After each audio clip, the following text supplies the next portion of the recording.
You, organism collector. Oh, have I got the right goods for you?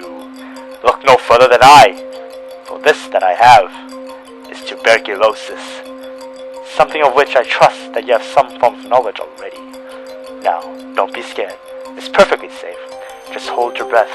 Hold it tight for the next few moments as I present to you this dangerous, beautiful, and pathogenic bacteria, the main cause of the tuberculosis disease in humans. After all, collectors like you are only but another form of adventurers, treasure hunters. Now, what point would there be without some danger? Without further ado, my dear friend, let us delve into the world of Mycobacterium tuberculosis. Here is a quick breakdown of its taxonomy. Kingdom of bacteria, phylum of Actinobacteria, class of Actinobacteria, order of Actinomycetes, family of Mycobacteriaceae, genus of Mycobacterium, species of Mycobacterium tuberculosis.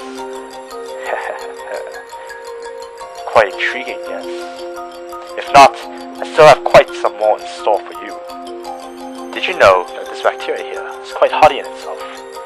Factoid 1. These bacteria can stay out of its host and in a dry environment survive for weeks on end. Why, you may ask?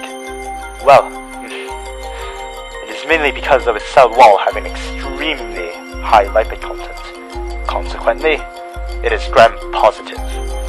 Without disrupting this flow, I will continue on to the physical characteristics unique to this organism that which places it in its prestigious spot in its taxon. Being under the kingdom of bacteria, this organism is naturally a unicellular prokaryote, able to live in a vast range of environments. Its phylum, Actinobacteria, are a group of gram-positive bacteria, but, interestingly enough, tuberculosis is under Mycobacterium, its genus, of which bacteria do not hold a crystal violet stain.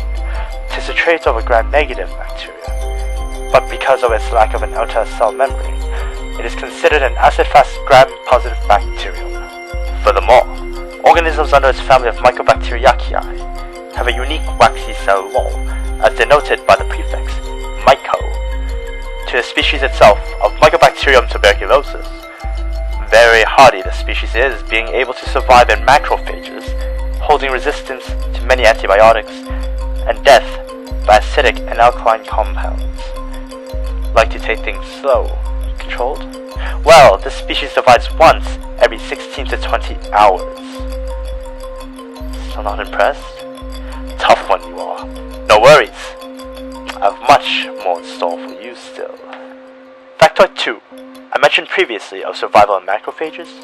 Well, it survives in macrophages. More specifically to alveoli macrophages in your lungs.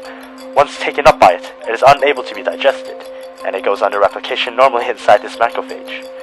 Now, this bacteria is commonly found residing in the respiratory system of humans.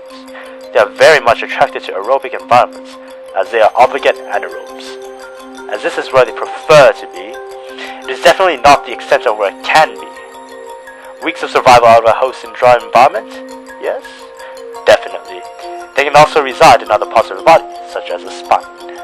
Factoid 3. By now, I expect that you have taken one breath since the beginning. Well, of course, you're still conscious.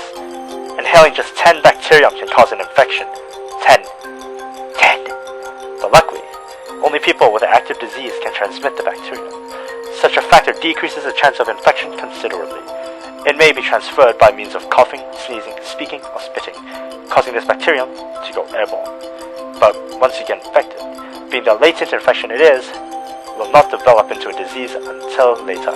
And even so, 1 in 10 infected will develop the disease. What is this? Your ticket? Alright. Name the place, date, and time. I'll be there with a